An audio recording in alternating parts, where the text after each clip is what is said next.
నవశకం సభలో వాళ్ళందరూ స్టేజ్ మీద ఉన్నప్పుడే చెప్పాడు ఆ మాట. ఆయన రెండోసారి అన్నారు. అప్పుడు మరి దాన్ని యాక్సెప్టెన్స్ అని ఎందుకు అనుకోకూడదు? అవును, అప్పుడు చంద్రబాబు గారు ఏమన్నా అంటున్నారా?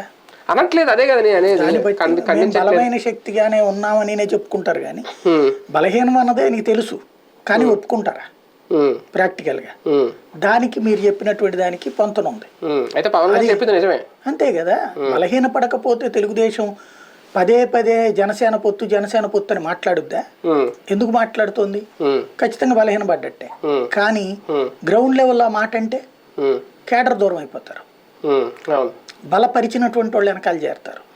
కాబట్టి నియోజకవర్గంలో ఉన్న తెలుగుదేశం కార్యకర్తను కాపాడుకోవాలంటే తెలుగుదేశం పార్టీకి సీట్ ఇవ్వకుండా జనసేనకి ఇస్తే అది అన్యాయం అంటూ హడావిడి చేయాలి. ఆత్మహత్య ప్రయత్నాలు ఇదంతా కూడా. ఇక్కడ కింద ఉన్నటువంటి కార్యకర్త ఏమో అక్కడ ఉన్నటువంటి నాయకుడికి అబ్బా నేను నీ భక్తుణ్ణి నీకోసం ప్రాణాలు పెడుతున్నానన్న నటింపు అతను. చచ్చేది లేదు పోయేది లేదు ఇక్కడ. అవన్నీ హరీష్ రావు గారి అగ్గిపుల్లలాగా ఉంటది. కాబట్టి అంతకు మించి ఏముండదు. ఆ బిల్డప్ ద్వారా నాయకుడికి దగ్గర అవ్వాలి వీళ్ళు. ప్లస్ తెలుగుదేశం స్ట్రాంగ్ గానే ఉందన్నటువంటిది మీడియా ముందు ప్రచారం జరగాలి.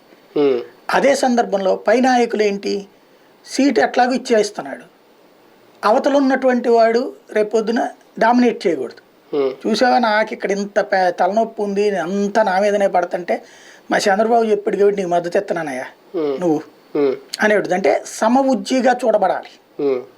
అంతేగాని నేను ఎమ్మెల్యేని కాబట్టి